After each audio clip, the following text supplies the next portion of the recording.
Welcome to What's Cooking in Sports with former NFL defensive end Gary Burley. Now get ready to find out what's up, what's in, and what's going down in sports with some of the biggest names on the field, on the court, and in the business. Gary, it's all yours. Hi, welcome to What's Cooking in Sports. I'm Gary Burley and my co-host is Lionel James. Today, we have the honor and pleasure of interviewing one of the NFL's greatest offensive linemen, Hall of Famer, NFL All-Pro, Joe Delamielleure. Joe, how are you, my friend? I'm doing pretty good. We're lucky here in Charlotte, North Carolina. We didn't get any of this storm, so we're blessed. We're lucky. Now, how long have you been in North Carolina, Joe?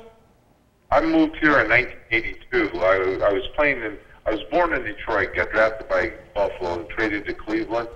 So my wife said in 1982, you think we could move a little bit farther south? We're both from Detroit. So we decided to just move to Charlotte. We didn't know a soul with 4 of our kids at that time, and we ended up having 2 more children, and so we moved down here in 1982. Joe, you've I know about your career because I played against you a whole lot of times throughout it, and you were one of those offensive linemen that got the job done game after game, week after week, year after year. When I think about the electric company, I remember you guys in the year that OJ had, was it 2013 yards or something like that? 2003. Yeah, 2003. Joe, I mean, were you guys aware of what was going on at that time, or was you just got out there and executed and did your job? Actually, as the season went on, when we played the Kansas City Chiefs, actually it was Halloween night, our rookie that year, 1973. There was a 7th game, and then OJ got 1,000 yards. He had 1,000 yards in 7 games. That's when we started thinking, man, we could get 2,000. At the end of the year, I mean, it was possible. He needed 163 to break Jim Brown's record, and we said, well, if we're going to break Jim Brown's record, we're going to go for 2,000. And that's when we played the Jets last game. We got 2,003. And what's really amazing is if we would have known we were shooting for that record, OJ got taken out of the first couple games, like in the 3rd quarter. And we played New England. The first game, he had 250 yards and sat out most of the 4th quarter. Wow. Yeah, we just one play at a time. And Jim Ringo was our line coach, Gary. Yeah, I remember Jim. He also coached the running backs. Forget the line, the electric company. He coached these running backs: O.J. Simpson, Eric Dickerson, Freeman McNeil, and Thurman Thomas. Those were the guys who ran behind his offensive lines. And he played for the Green Bay Packers, where the sweep was made famous. And that's Green Bay sweep, all yeah. we ran was a Green Bay sweep. Well, I tell you, I remember those days so well because, you know, our claim to fame at Cincinnati, and I was on injury reserves, so I had to watch the game from the sidelines. But our team was chanting that we stopped OJ from getting 100 yards, and he had not 100 yards, but 200 yards. And he had 199 yards. So we were bragging about that. We kept him under 200 yards. But that was the most fantastic season. That was a Monday night. Yeah, it was a Monday night game. That was the most fantastic. I mean, you know, you're in awe when you see somebody run the ball like that. I've seen you run too, Train, and I know. But to watch O.J. Simpson and Tony Dorsett and these guys of this nature that make it a science. So you can teach from watching them play in the game, man. Correct. Joe, what kind of guy was he like to play with? He was fantastic, and the thing that always amazed me about him was he practiced like he was going to get cut. He practiced as hard as anybody I've ever played with, ever. I mean, the guy was unbelievable. He'd take the ball and run it across the goal line. If we were on the 10-yard line in our own 10, he'd run 90 yards across the goal line. So the coaches finally just said, heck with this, we're going to just move it up to going in at the 10 so we could get practice over with.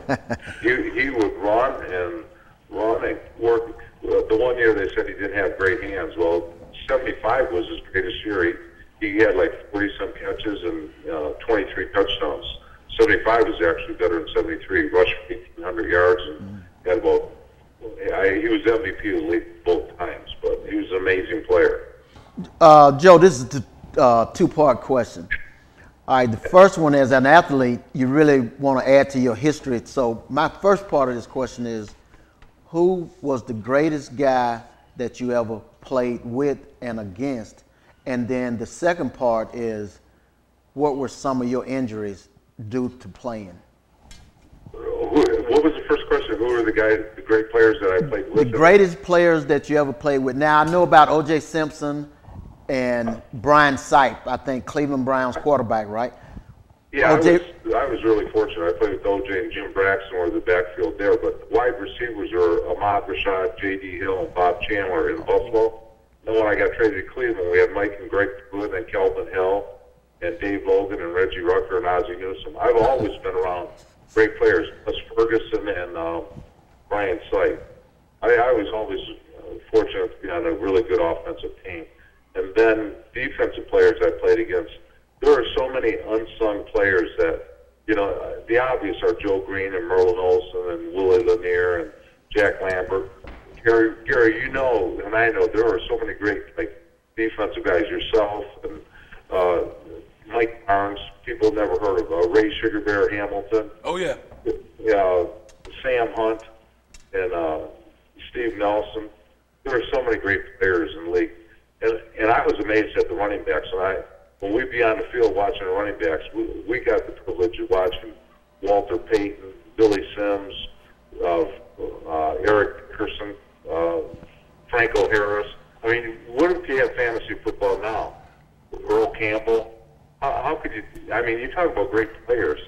The league has some great running backs, but not like in the year of the 70s and the 80s. Oh, no Every doubt. team had a great one. No doubt. Quarterbacks were incredible.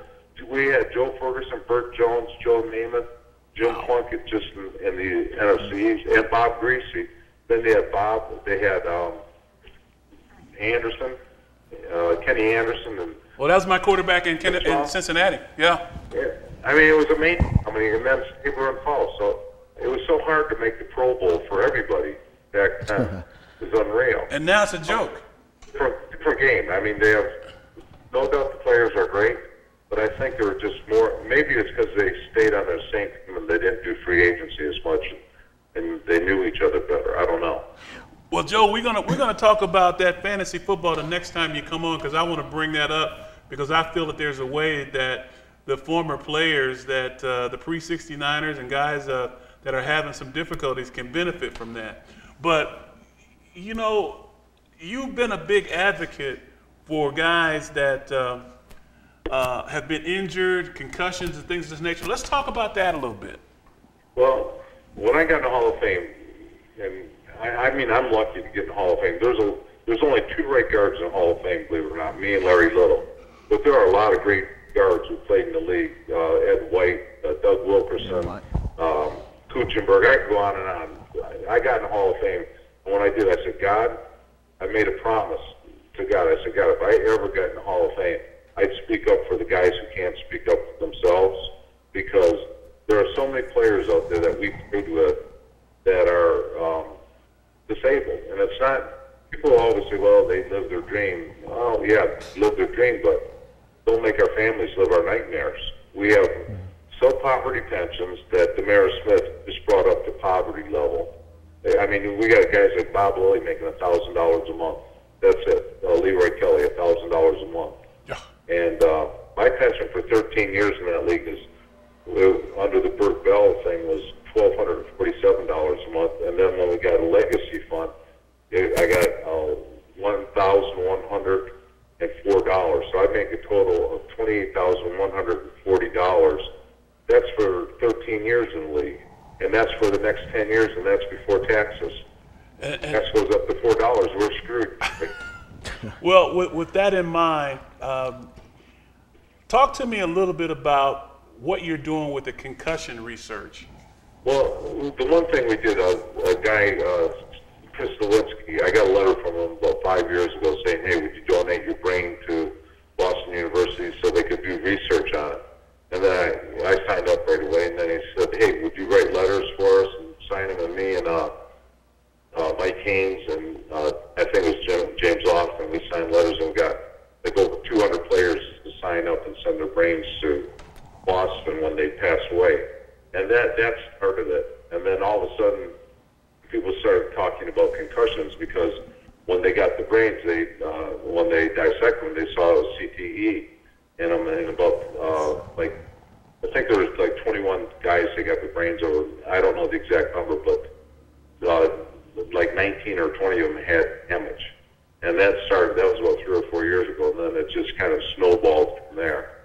Well, and Joe, so we're just trying to make people aware of it. And, you know, I'm just an offensive lineman who's got a big mouth and never shuts up. And all of a sudden I get invited to things like I did last week at the Medical Center of South Carolina. And I'm talking with a bunch of neurologists and people. And, you know, they're asking me questions. I felt like, you know, I said I'm overwhelmed because I'm just a lineman talking to you guys who are, you know, really know what you're doing. But they loved it because I said, I'm actually one of the guinea pigs.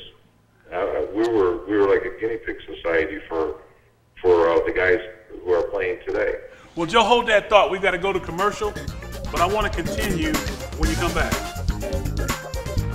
I wonder why guys our age have lost their hearing in their left ear. Oh, I see. Gary Burley was writing this.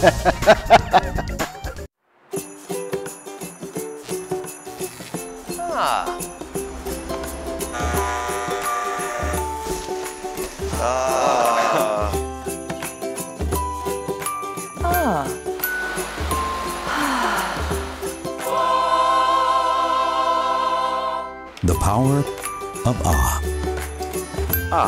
Brought to you in part by Alabama Power. Always on.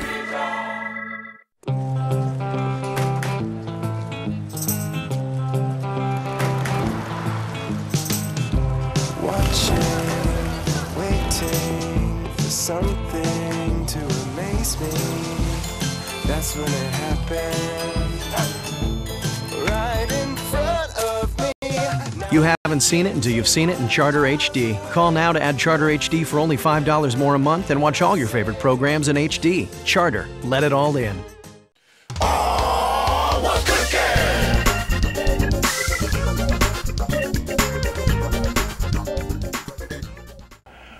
We had such an interesting conversation with Joe. We felt like we needed to pick back up on it because concussions are very serious. Joe?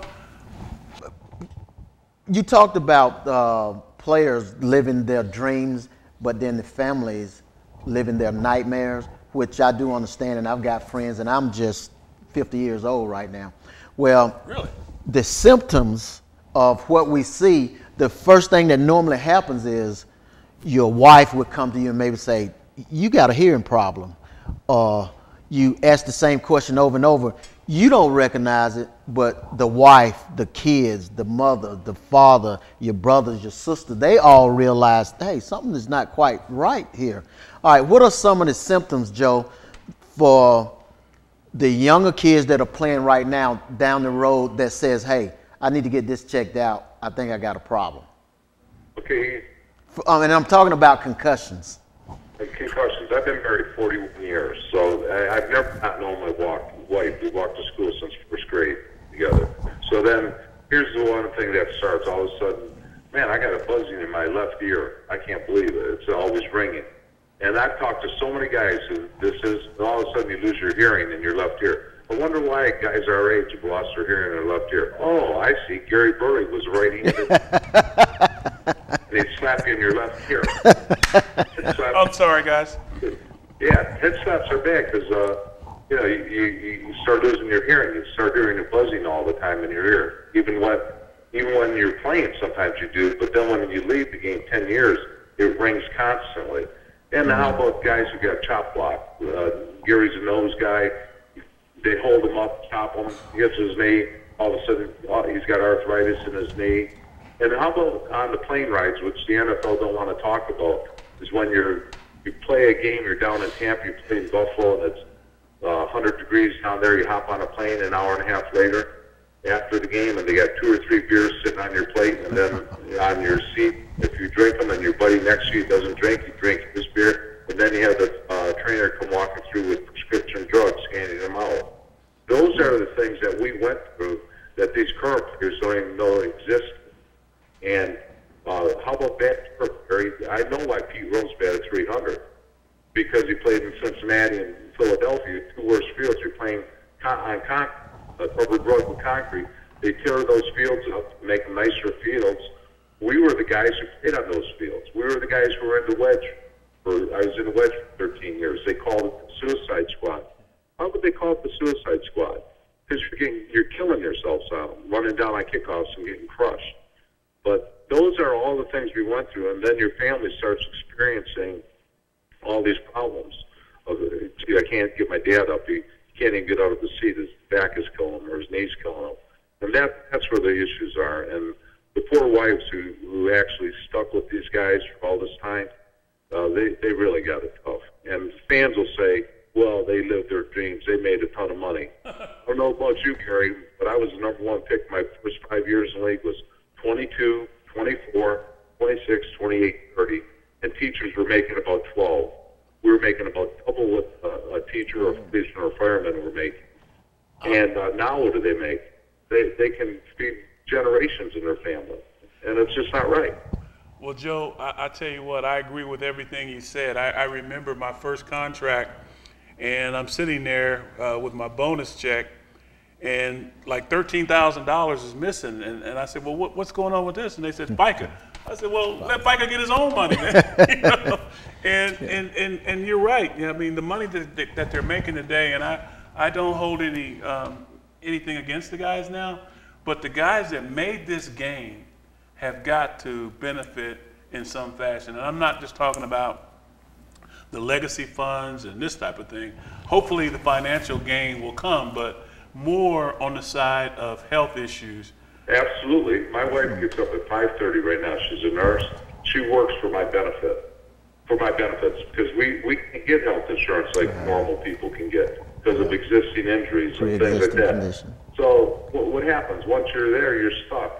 Who's going to hire you when they know that you got all bad? You're not going to get on their insurance plans.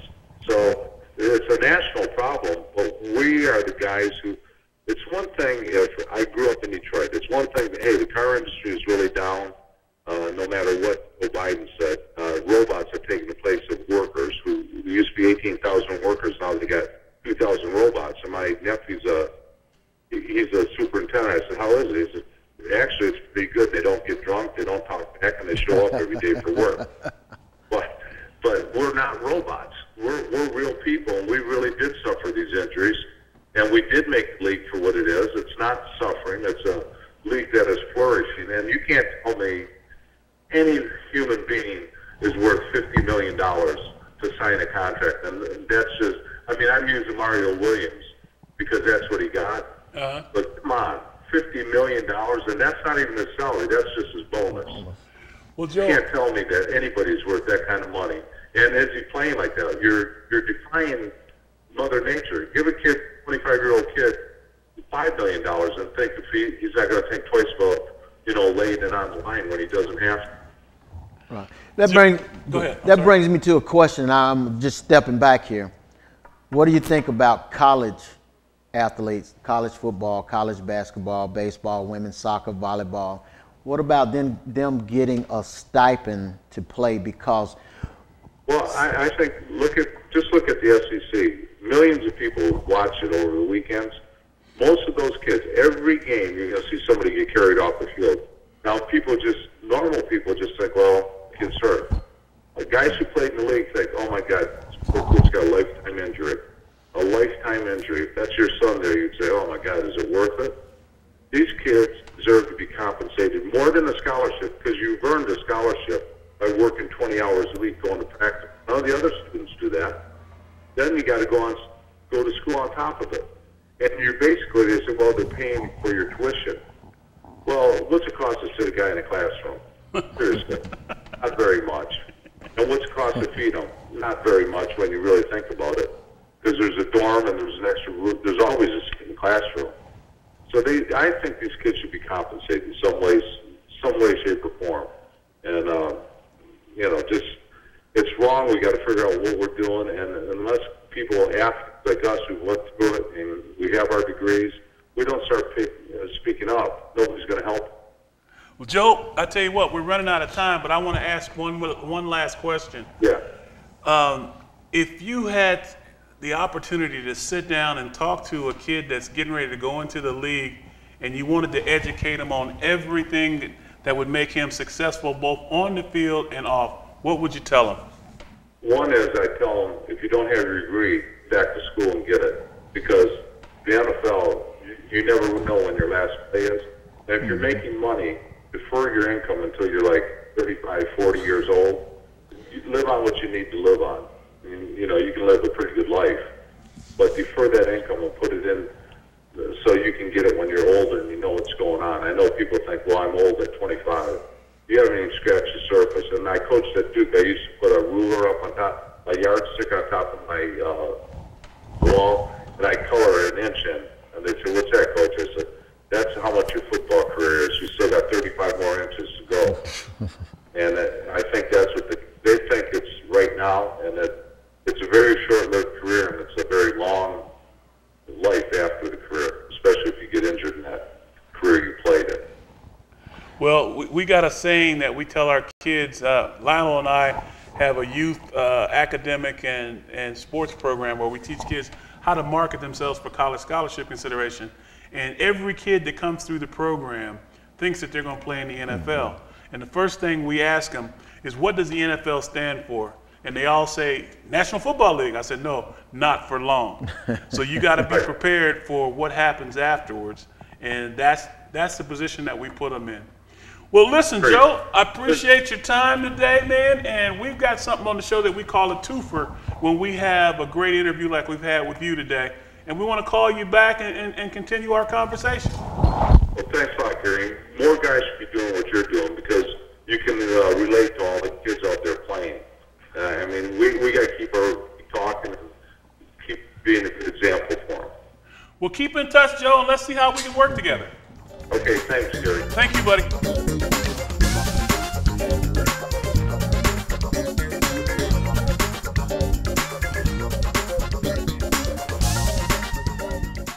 Okay, you ready?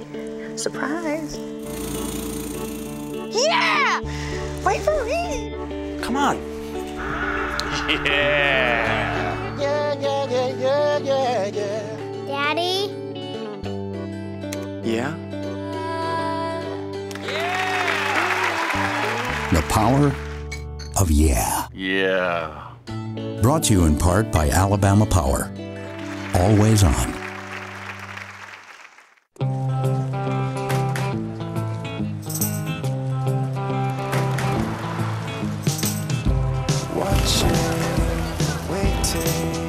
Something to amaze me.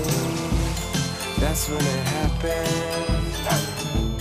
Right in front of me. You haven't seen it until you've seen it in Charter HD. Call now to add Charter HD for only $5 more a month and watch all your favorite programs in HD. Charter, let it all in.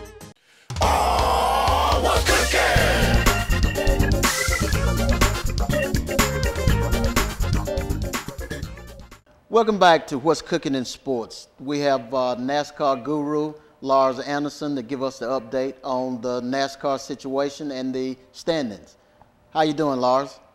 Going good. I haven't been called a guru in a long time. Thanks, I appreciate that. Well, it was an interesting week in NASCAR. We raced at Martinsville Speedway in Virginia. It's a .533 mile track, which is the shortest track on the Cup schedule. And it's also the best track for Jimmy Johnson, who's won 5 of the last 6 championships. Heading into Martinsville, Jimmy trailed Brad Keselowski by 7 points.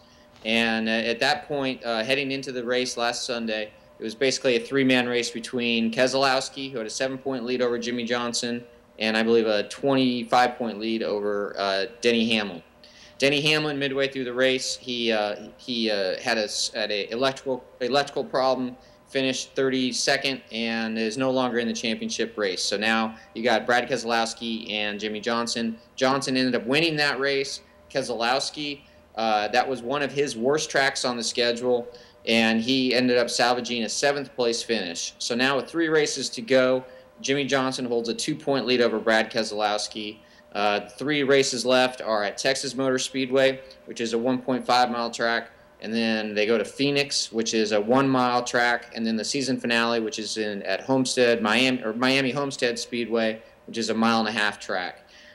Typically, if you look at it historically, Jimmie Johnson has done better than Brad Keselowski on all 3 of these tracks, so you would have to give the advantage to Johnson.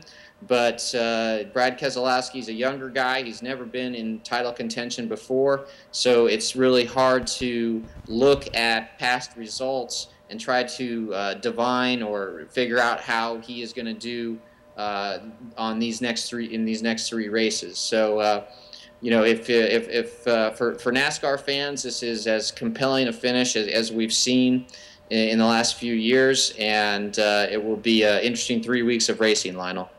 So now, if I were a gambling man and I was in Vegas right now, and I'm talking to you, give me the finishing order.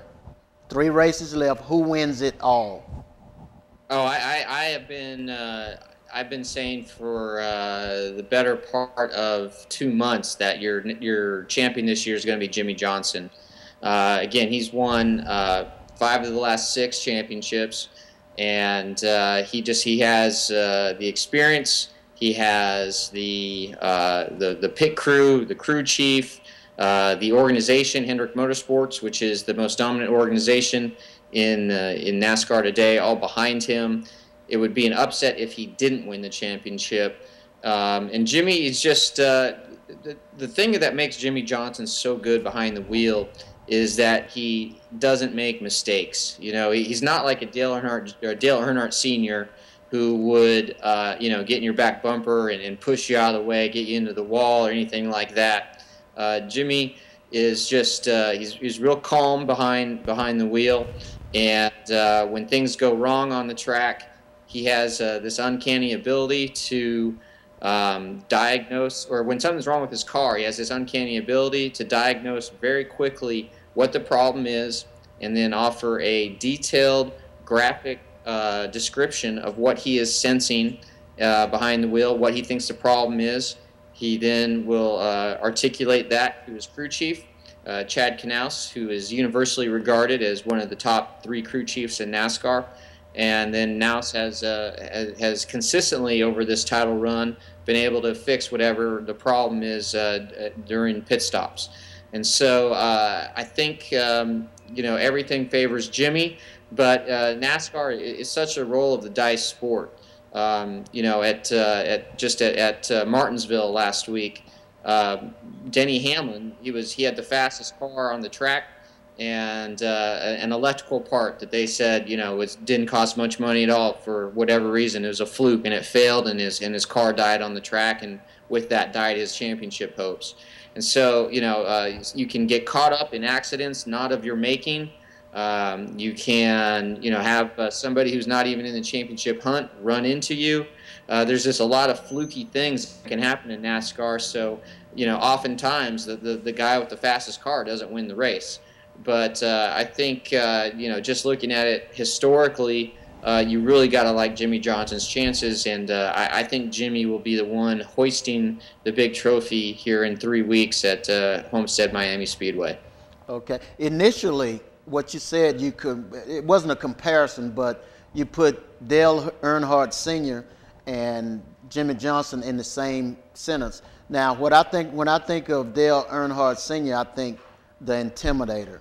I'm going to win no matter what it's going to cost me. So Jimmie Johnson is a nice guy, so therefore what you're telling me is that nice guys can finish first? Well, you know, it's interesting, Lionel. One of Jimmie's biggest assets is the fact that he doesn't have any enemies out there on the track. And so guys genuinely like him. He does not have a single enemy in the garage. The drivers respect him. And so how that translates onto the track is that when they see Jimmie coming and they know it's just between Jimmie and Brad, they will get out of the way. They will cede position and give Jimmie plenty of space to get through, and they will go out of their way to make sure that they don't do anything to wreck Jimmie or cause him any problems. Whereas Brad is completely different. Brad is much more like the intimidator in that way. He a few years ago He wrecked Carl Edwards so hard into the fence at Talladega that Carl Edwards went up into the catch fence and rolled along the catch fence, and his car disintegrated in the catch fence, and shrapnel flew off into the stands, and one woman ended up with a broken jaw because she was hit by a part. And that was all because of Brad being very aggressive. And Brad is known as one of the more aggressive guys on the circuit. And so, you know, the comparison to Brad and the Intimidator is much more apropos than Jimmy Johnson in Dale Earnhardt Sr. But if Jimmy can get this championship, it'll be his 6th, and only 2 drivers in NASCAR history have 7. I think Jimmy has a real legitimate shot of getting 8 and being known here in a few short years as the greatest NASCAR driver of all time.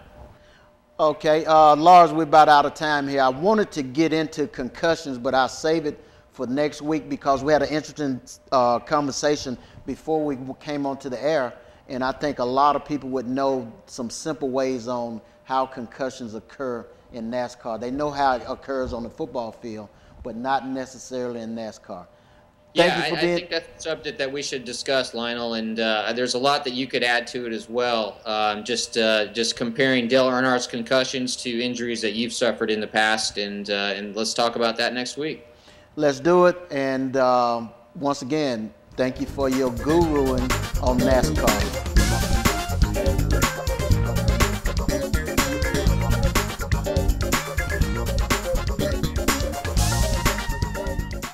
Okay, you ready? Surprise. Yeah! Wait for me!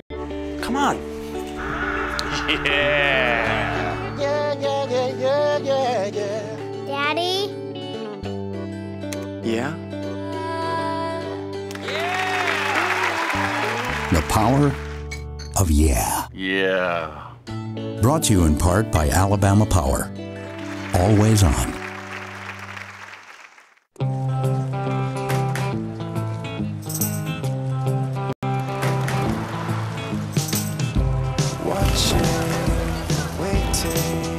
Something to amaze me. That's when it happened. Right in front of me. You haven't seen it until you've seen it in Charter HD. Call now to add Charter HD for only $5 more a month and watch all your favorite programs in HD. Charter, let it all in.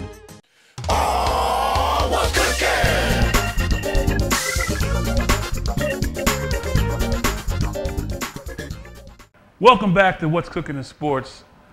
As you know, the SEC is taking off with Alabama, and there's some problems with Auburn. We're going to discuss that right now with my other co-host, Lars Anderson. Lars? How you guys doing? Doing good, man. How about you?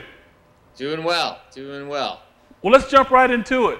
Alabama is 8-0 in the SEC. They've got a good shot of going to the SEC championship game. What are your thoughts on what they're doing so far? They look great. They remind me of how Nebraska looked back when Nebraska won their 3rd national title in 4 years. And it's just dominance on both sides of the ball.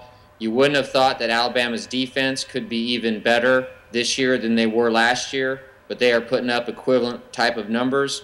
And on the other side of the ball, A.J. McCarron has emerged as an elite quarterback. He's no longer simply just a game manager for Nick Saban. He's really the perfect quarterback for Saban's system. And, you know, he doesn't make mistakes. He's willing to throw the ball away to live another day. He doesn't force the ball into coverage. His touchdown to interception ratio is just phenomenal, something like 18-19 to 0. And but I do think that their toughest test of the season will be on Saturday night in Death Valley in Baton Rouge. LSU has a comparable defense, and you can also make the argument that Alabama really hasn't played anybody yet this year. You know, Mississippi State, even though they were undefeated and highly ranked, they were an untested team. And so this will be by far Saban and Alabama's biggest challenge. I think the key player to watch on Saturday night is going to be LSU quarterback Zach Mettenberger, who I have spent a lot of time with this year. We had hoped to do an extensive feature on Zach at the beginning of the season. So I took 2 separate trips down to Baton Rouge and hung out with him. I know he has not played as well as he had hoped. He has been inconsistent at best. He tends to lock on to one receiver, and just if that receiver's covered, he panics and the pocket collapses, and then trouble ensues. But he's got a big time arm, and he has the capability of stretching that Alabama defense. And Alabama, I don't think, has encountered a talent like Mettenberger, and I certainly realize that Mettenberger is near the bottom of the stats in the SEC when it comes to quarterback rating. But I think it will be a truly difficult test for Alabama, and a good measuring stick just for where the program is, and if they are merely a great team or one of the all-time great teams. Well, with that said, Lars, I want to ask both of you a question now. What are the strengths and the weaknesses of the Alabama Crimson Tide? Let's start with the offense. I think by far their biggest strength is the offensive line. 3 of their 5 guys on the line will probably be first-round draft picks. Eddie Lacy is a good, solid SEC quality running back. T.J. Yeldon has proven to be everything they'd hoped he'd be as a true freshman, as a change of pace guy, and one day he'll be, I'm sure he'll be a Heisman candidate. But if you can stuff Alabama on first down and sort of get them off sequence a little bit on down and distance, then the Alabama hasn't had to face that much this year.